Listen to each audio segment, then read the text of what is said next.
ragazzina aggredita e picchiata dalle coetanee minorenni che si filmano. Il video della violenza a Spinea, la rabbia del sindaco Bevilacqua, va bene anche la pubblicazione sui social, ma chissà denunce. Alberto Trentini, il cooperante del Lido di Venezia, è detenuto da quasi 4 mesi nel carcere El Rodeo alla periferia di Caracas in Venezuela, la conferma da fonti raccolte sul posto. Ci sarebbero dei consiglieri regionali leghisti e zaiani pronti a passare con Fratelli d'Italia e Forza Italia. I rumors stanno diventando sempre più insistenti. Il caso agita il centrodestra a Palazzo Ferrofini. Lutto nella polizia locale per la morte a 54 anni di Andrea Gallo, dagli inizi a Caorle Jesolo fino alla guida del comando di San Michele al Tagliamento. Era in servizio da 6 anni a Treviso. A Capo Oscari una borsa di studio in memoria di Chiara Iaconis, la giovane padovana morta tragicamente a Napoli 6 mesi fa quando venne colpita alla testa da un oggetto caduto dall'alto. I comitati contro l'agrivoltaico a Mogliano e Favaro chiedono un incontro urgente con Zaia e Marcato. Un corteo ha raggiunto il Consiglio regionale. Venezia-Napoli, anticipo di domenica prossima, si giocherà alle 12:30, sfida fondamentale per i lagunari in chiave salvezza e decisiva anche per la corsa a scudetto. Bentrovati, buonasera telespettatrici, telespettatori di Antenna 3, la cronaca in primo piano di questa edizione veneziana dei nostri telegiornali, con un fatto davvero violento di bullismo che si è registrato a Spinea, protagoniste delle giovanissime, delle minorenni coetanee, ma ci racconta tutto Anna Maria Parisi. Mi hai parlato? Non mi hai parlato? Mi hai parlato?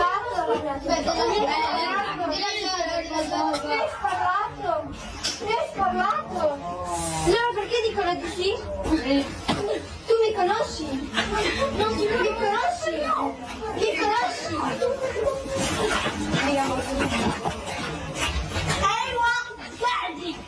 È il video shock del pestaggio della studentessa minorenne di Spinea da parte del branco di coetanee, composto da 4 compagni di scuola con una quinta fuori campo che filma il tutto col telefonino. Mi hai sparlato, dice la bulla col piumino rosa, e giù il primo schiaffo, quindi il secondo e il terzo, mentre la stessa bulla le ripete a mantra per altrettante volte: tu mi conosci, mi hai sparlato? No, perché dicono di sì. Il tutto mentre un'altra col piumino nero, che si trova alle spalle della vittima, le tira un calcio, la strattona e poi le tira i capelli fino ad atterrarla, trascinandola sempre per i capelli. Tutte a guardare e a ridere anche del trofeo rimasto in mano all'ultima delle sue aguzzine, la ciocca di capelli che le hanno appena strappato, strazianti le urla della ragazzina bullizzata. Mi conosci?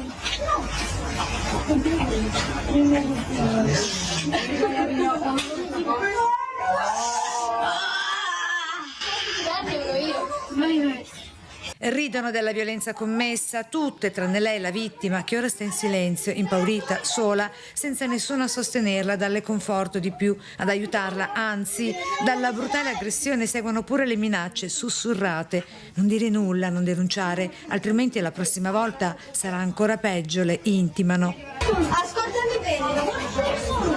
Ascoltami bene. Se mi arriva una denuncia per uno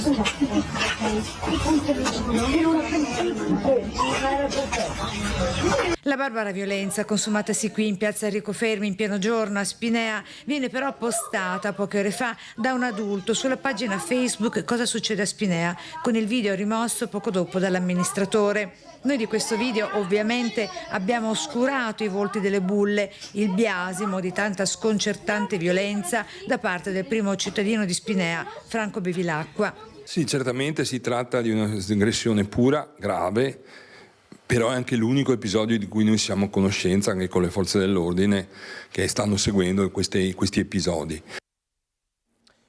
Torniamo sul caso di Alberto Trentini, il cooperante del Lido di Venezia, attualmente detenuto in Venezuela. Ci sono degli importanti aggiornamenti, ma ce ne parla Lorenzo Maier.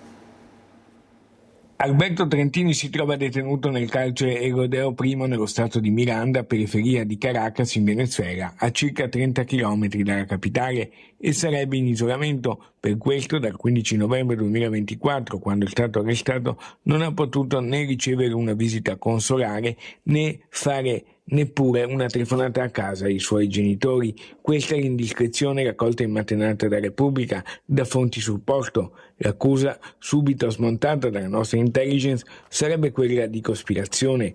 Dopo che il ministro italiano agli affari esteri Antonio Tajani ha portato l'attenzione del G7 in corso in Canada sullo stato di detenzione del cooperatore italiano 45enne originario del Lido di Venezia, la speranza è che ci possano essere passi avanti. Al Lido, come ricorda il presidente della municipalità del Lido Prenestina Emilio Guberti, lo aspettano tutti. La municipalità, nella sua sede istituzionale del Consiglio, all'ex liceo Orseolo in via Sandro Gallo, ha esposto anche lo striscione Alberto Libero alle finestre. Che uno Stato usi la detenzione di cittadini stranieri per ottenere il riconoscimento internazionale è un fatto aberrante che sottolinea il perché questo Stato non viene poi riconosciuto.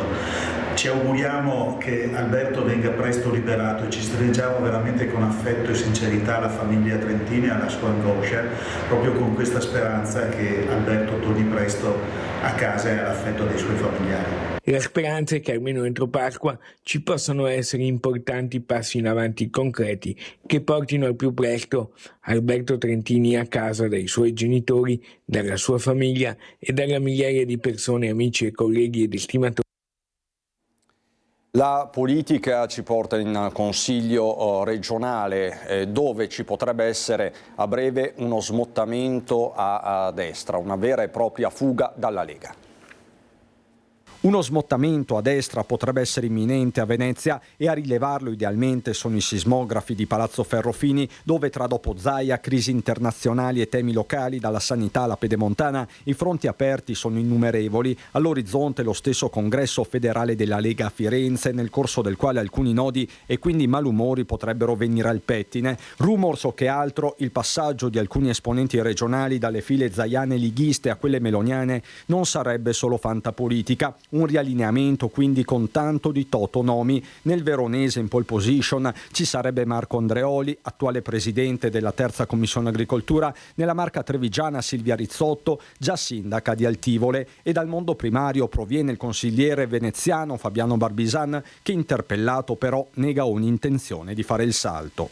Assolutamente no, categorico e determinato, assolutamente no.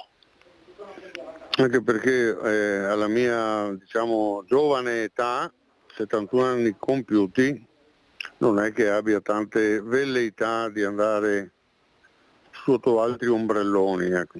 Potrebbe passare invece in Forza Italia il veronese Enrico Corsi, volto storico nella città scaligera, insomma veri e propri movimenti tellurici in un momento di grandi interrogativi.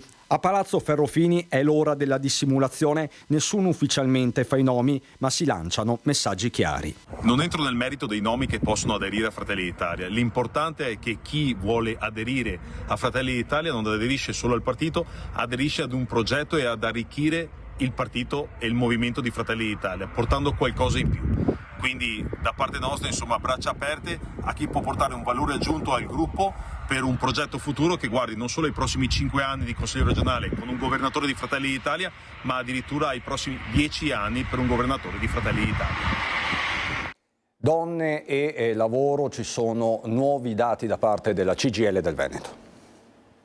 La condizione delle donne in Veneto è ancora complicata, abbiamo 15 punti di differenza tra l'occupazione maschile e femminile e anche le assunzioni avvengono soprattutto a part-time, abbiamo numero più alto di part-time in tutto il nord-est e precarie, quindi la loro condizione non sta migliorando, anzi.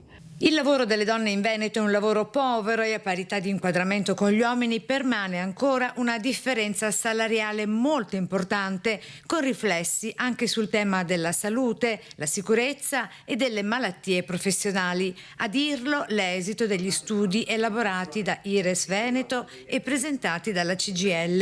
E ciò che emerge anche dai dati dell'INAIL. Tra il 2022 e il 2023 le malattie professionali per le donne crescono del 26% contro il 18% generale, il 14% degli uomini. Voce delle donne, l'iniziativa che si terrà a Verona il 17 marzo, nel corso della quale delegate provenienti da tutti i territori, da tutti i settori lavorativi, porteranno la loro testimonianza sul lavoro, precarietà, licenziamenti illegittimi, sicurezza e cittadinanza. Che ci portano a dire che dobbiamo andare a votare l'8 e il 9 giugno per i 5 referendum che sono stati proposti dalla CGIL in ottica di lavoro e di cittadinanza. Lutto a Treviso e nel veneziano per la scomparsa a soli 54 anni del comandante della polizia locale di Treviso, Andrea Gallo. Aveva iniziato la sua carriera proprio dal Veneto orientale. Massimo il cordoglio da parte di tutte le istituzioni. Funerali martedì a Ceggia. La richiesta dell'ultimo saluto in divisa testimonia l'amore per il comando della polizia locale, l'amore per la città di Treviso e per i trevigiani. È una divisa che aveva tatuata nel cuore. Indosserà la sua divisa anche per l'ultimo saluto il comandante Andrea Gallo, con quell'orgoglio e quello spirito di servizio che sempre lo hanno contraddistinto, pure nei momenti più bui della malattia, un tumore che lo ha colpito ancora nel 2022 e contro cui ha combattuto fino alla fine senza mai mollare il comando di Via Castello d'Amore e i suoi agenti, una divisa che aveva indossato per la prima volta a metà degli anni 90 nei comandi del Veneto orientale, Caorle, Jesolo e poi San Michele al Tagliamento, dove era divenuto comandante e anche segretario comunale ad interim. Nel 2019 l'approdo a Treviso a fianco del sindaco Mario Conte. Per me era diventato un punto di riferimento e un amico, e quindi perdo davvero tanto. Però ci lascia tanto e quindi custodiamo dentro di noi quei valori, quella correttezza, quella serietà, quella credibilità, quella cortesia, quella disponibilità, quello spirito di servizio che hanno caratterizzato il suo operare quotidiano. Una operatività alla quale Gallo non ha mai voluto rinunciare, sempre al lavoro, sempre sul pezzo, nonostante i 9 cicli di chemioterapia affrontati, il malore fatale a tarda sera. Andrea stava combattendo come un leone contro una malattia che era riuscito in modo straordinario a tenere a bada, però evidentemente il fisico poi ha ceduto con altre criticità, in questo caso con il cuore. Gallo, 54 anni, lascia la mamma Rosetta e la sorella Stefania. L'ultimo saluto martedì alle 15 nella chiesa parrocchiale di Ceggia. Lui serviva la comunità trevigiana con amore totale e devo dire che poi i risultati si sono visti e l'affetto che sta ricevendo in queste ore ne sono la testimonianza. Il cordoglio infatti è generale,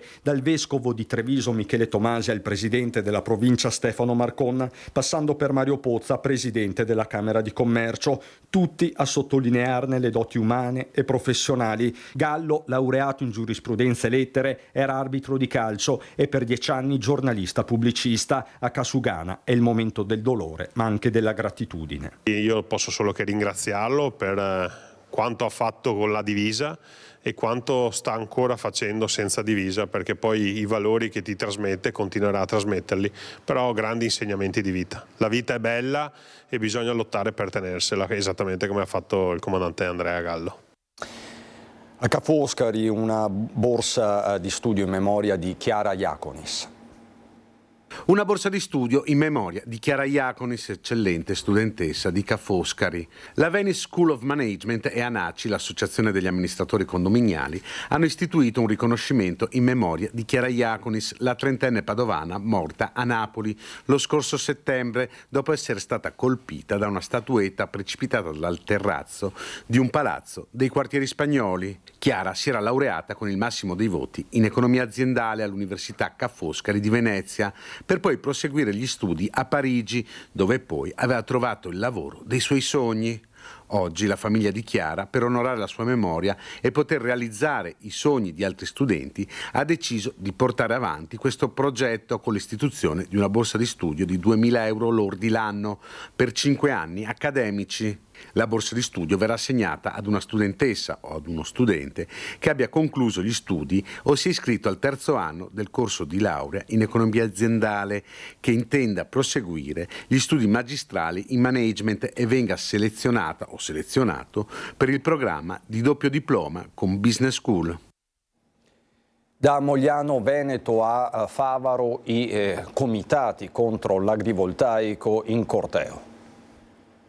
Se doveste installare decine di migliaia di pannelli fotovoltaici in un'area già fortemente cementificata, come tra i comuni di Venezia e Mogliano, scegliereste delle aree già edificate e magari abbandonate in attesa di riqualificazione o degli spazi verdi ad uso agricolo?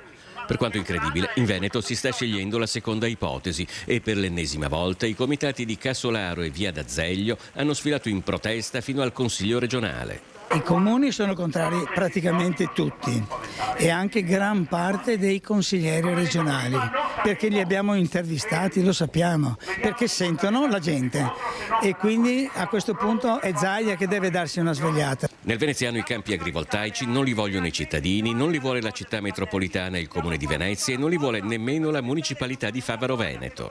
A Favaro è previsto un'area di agrifotovoltaico a Cassolaro e un'altra area di agrifotovoltaico nell'area della RAI a Campalto e un'altra area probabilmente anche a Tessera nelle aree della Save. Solo a Cassolaro, uno degli ultimi grandi spazi verdi dell'entroterra veneziano, si progettano pannelli agrivoltaici per 18 ettari di terreno agricolo, una superficie equivalente a 25 campi da calcio. È ridicolo che si facciano queste operazioni. A Mogliano, nonostante la contrarietà di comune e residenti, la Regione Veneto ha dato il via libera all'installazione di 13.500 pannelli fotovoltaici tra via Cavalleggeri e via Bianchi, in un'area verde di quasi 9 ettari. La questione è ora al vaglio del TAR. Di pannelli fotovoltaici in via d'Azeglio a Marocco se ne vogliono mettere ancora di più, 17.850 in un'area di 5 ettari e mezzo all'interno di una superficie agricola di 17 ettari. Che in Regione ci sia un certo imbarazzo anche tra i consiglieri di maggioranza è evidente. Mi ricordo che durante la nona legislatura passò, mi sembra, un progetto di fotovoltaico a Verona per l'aula consigliare della Regione Veneto e mi ricordo che non solo uscii io, ma uscirono anche più di qualche consigliere della maggioranza di centrodestra.